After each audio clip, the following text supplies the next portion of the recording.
Halo anime lovers, senang bertemu dengan Anda semua. Pada video kali ini, kita akan membahas film serial anime legendaris, Slam Dunk.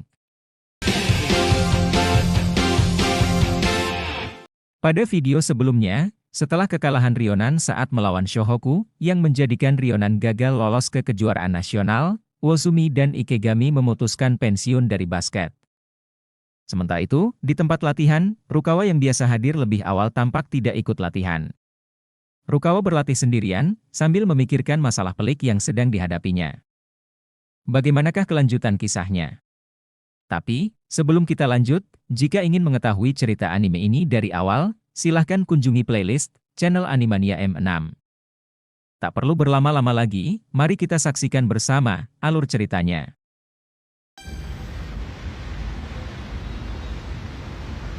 Pagi itu, Maki berjalan di trotoar, ditemani Nobunaga yang bersemangat dengan ceritanya. Namun, keasikan mereka mendadak terhenti ketika tatapan tajam Nobunaga terpaku pada sosok Sakuragi yang berada di hadapannya.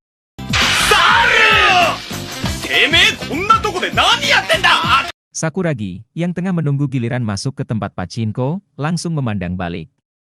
Sekejap kemudian, ketegangan mulai memanas. Meski Nobunaga dan Sakuragi berkawan, percakapan penuh ejekan di antara keduanya meledak. Kata-kata tajam meluncur, semakin membakar suasana.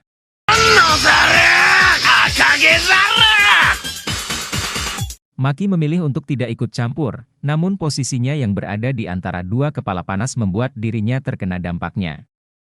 Perseteruan terus memuncak hingga Nobunaga, yang tak mau kalah, mulai membual. Namun, tanpa peringatan, kepalan tangan Maki mendarat di kepala Nobunaga, menghentikan omong kosongnya.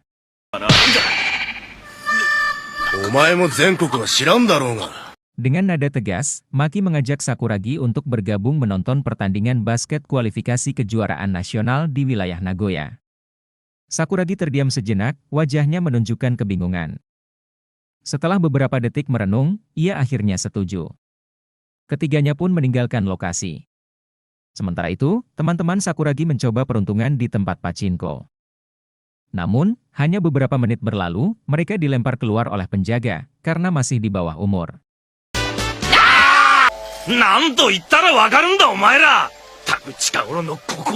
Di dalam kereta listrik menuju arena pertandingan, suasana kembali memanas. Sakuragi dan Nobunaga tak henti-hentinya saling mengejek. Maki, yang merasa terganggu, mencoba mengalihkan perhatian dengan mengajak Sakuragi berbicara. Namun, usahanya sia-sia, kedua teman itu kembali asyik dengan adu mulut mereka. Di tempat lain, di rumah pelatih Anzai, Rukawa datang berkunjung. Wajahnya murung, penuh kegelisahan. Pelatih Anzai memperhatikannya dengan tenang, lalu bertanya apa yang membuatnya risau. Rukawa hanya menatap wajah sang pelatih, matanya mengisyaratkan keraguan yang mendalam. Sementara itu, di lobi lapangan pertandingan basket Prefektur Aichi, wilayah Nagoya, penonton mengenali Maki sebagai salah satu bintang lapangan basket. Pujian yang diterima Maki membuat Nobunaga dan Sakuragi merasa iri. Sakuragi mulai membayangkan dirinya sepopuler Maki. Tak lama berselang, Maki mengajak kedua temannya untuk memasuki lapangan pertandingan yang telah berlangsung. Tanpa banyak bicara, mereka bertiga segera masuk ke arena, bersemangat menyaksikan pertandingan. Namun, langkah mereka terhenti di pintu masuk. Tim medis tiba-tiba melintas, membawa seorang pemain cedera ke ruang perawatan. Maki tertegun ketika menyadari salah satu pemain yang cedera, dikenalnya bernama Muroboshi, salah satu bintang dari SMA Aiwa. Di waktu yang sama, di rumah pelatih Anzai, Rukawa akhirnya mengutarakan niatnya. Ia ingin pergi ke Amerika untuk menimba ilmu basket dan mengikuti kompetisi yang lebih besar dan menantang. Kembali ke arena, pertandingan sudah dimulai. Ketika Maki, Sakuragi, dan Nobunaga akhirnya memasuki tribun, mereka langsung dikejutkan oleh papan skor. SMA Aiwa, favorit juara, tertinggal 20 angka.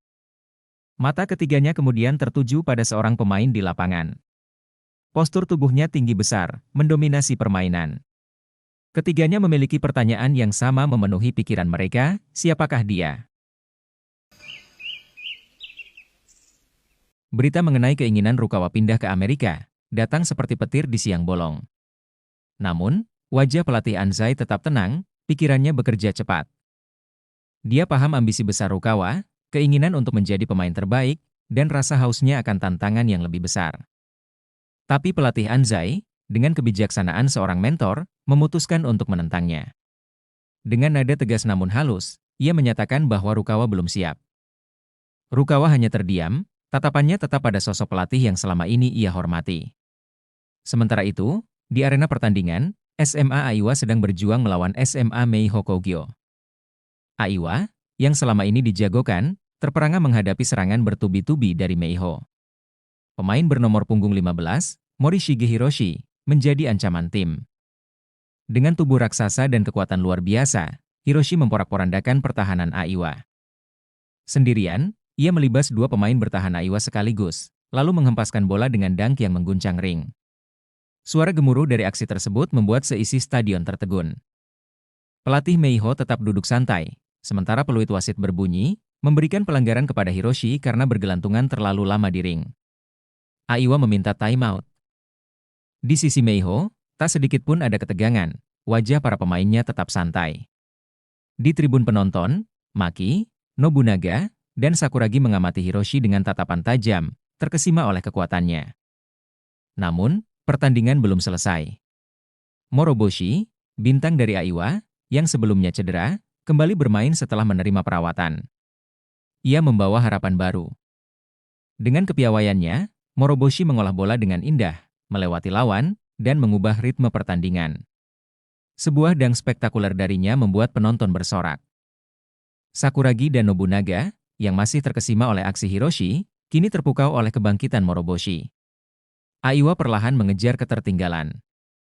Tapi Hiroshi, seperti raksasa yang tak terhentikan, kembali menembus pertahanan Aiwa dan menghancurkan dua pemain sekaligus untuk kesekian kalinya, sebelum melakukan dunk. Pertandingan berjalan sengit, tetapi akhirnya, SMA Meihō Kogyo keluar sebagai pemenang. SMA Aiwa, meski kalah, tetap lolos ke kejuaraan nasional sebagai runner-up. Setelah pertandingan, alih-alih merasa gentar, Sakuragi dan Nobunaga justru merendahkan kekuatan Hiroshi dengan sikap yang penuh percaya diri. Namun, di dalam hati, mereka tahu bahwa Hiroshi adalah lawan yang tak boleh diremehkan. Di rumah, Rukawa kembali mendengar penentangan pelatih Anzai. Dengan nada yang tegas namun lembut, Anzai menantang Rukawa untuk terlebih dahulu mengalahkan Sendo dan menjadi pemain nomor 1 di Jepang. Baru setelah itu, ia akan mengizinkannya pergi ke Amerika. Kata-kata ini menyentak Rukawa, meninggalkan kesan mendalam. Di lobi arena pertandingan, Maki, Nobunaga, dan Sakuragi bertemu dengan tim Meihō Kogyo.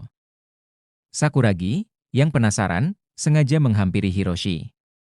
Dalam sebuah uji coba kekuatan, Sakuragi sengaja menabrak tubuh Hiroshi, namun justru ia yang terjatuh, sementara Hiroshi tetap berdiri kokoh. Sakuragi, yang biasanya penuh rasa percaya diri, kali ini hanya bisa terkesima oleh kekuatan luar biasa yang dimiliki Hiroshi. Selesai menyaksikan pertandingan yang intens, perut Sakuragi mulai berbunyi, menuntut perhatian. Dengan santai, ia melangkah ke sebuah kedai mie kecil di pinggir jalan, diikuti Maki dan Nobunaga. Sementara itu, di Osaka, seorang pemuda bernama Shikoichi, pemain Ryonan sedang berjalan menuju SMA Toyotama. Langkahnya mantap, tetapi pikirannya melayang. Ia diundang oleh seorang teman lama, Ookawa Teruo, untuk menonton pertandingan tim basket sekolah itu. Dalam suratnya, Teruo dengan bangga menyebut dirinya satu-satunya siswa kelas 1 yang berhasil masuk tim inti. Namun, ada satu hal yang tak diketahui Teruo, kegagalan Ryonan lolos ke kejuaraan nasional setelah kekalahan menyakitkan dari Shohoku. Shikoichi merasakan kepedihan itu lagi, seakan surat Teruo mengingatkannya pada luka lama yang belum sepenuhnya sembuh. Saat tiba di arena pertandingan, mata Shikoichi terpaku pada sosok Teruo. Ia hampir tak mengenali temannya itu.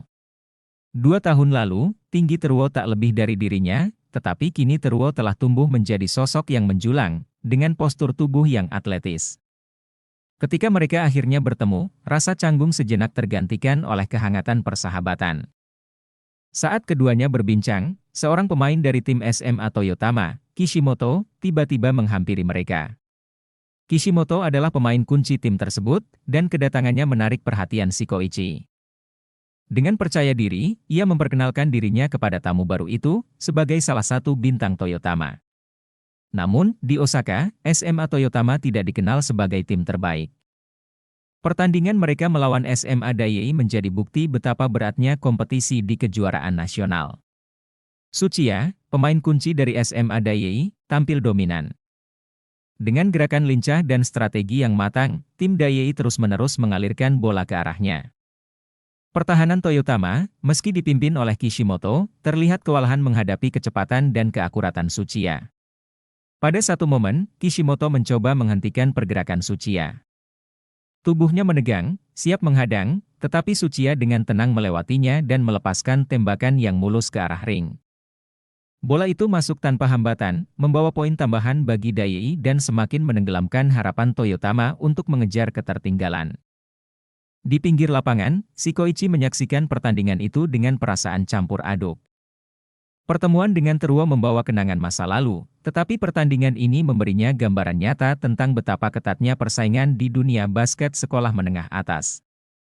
Toyotama mungkin bukan yang terbaik, tetapi semangat mereka tetap terlihat menyala di lapangan, menghadapi lawan yang lebih kuat. Bagaimanakah kelanjutan kisah serunya? Untuk mengetahui kisah lengkapnya, silahkan tonton video selanjutnya.